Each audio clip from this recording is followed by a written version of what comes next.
This is kind of the moment of truth here. If you see with BTC, you'll notice we have convergence on the EMAs, right? So the 55 and the 99 are converging. We already get a reversal on Ichimoku's turning bearish, which again, a lot of people who trade Ichimoku place a lot more emphasis than I do on the coloration.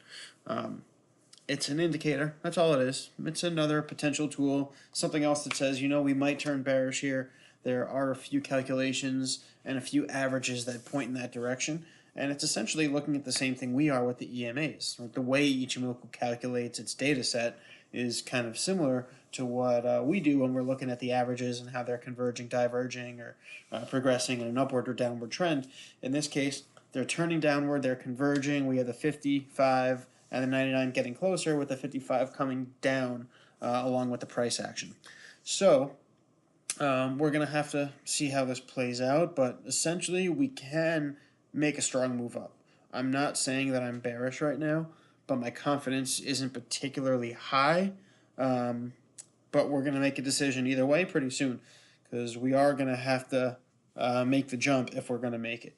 Most likely, I would say, in the next 12 hours, because before we kind of hit the wall that you see created by leading span B on the bottom of the Ichimoku cloud, that's generating that wall right there. We're also riding along the support, plus we have the convergence of the EMAs. If those EMAs continue to converge as the price action is trending down and it crosses over, that's going to be a strong bullish indicator for me.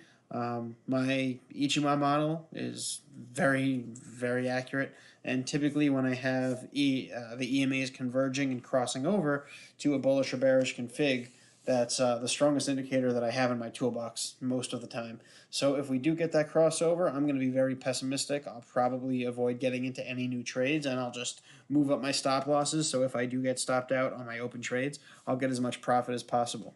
Let's see what happens. We still have 12 hours to let it play out. It might make a jump up or down sooner than that, but we are getting close to go time. So make sure you're paying attention, especially if you have anything that's open with the BTC pairing. I have a couple trades that are paired with BTC, so even though I might have a tight stop loss that's going to save me from taking a big loss, I might end up making 15% on some of my BTC paired trades. I might make 10% on my ZEC or my ZEN trade, but if BTC drops 12%, I'm still going to lose all that profit anyway.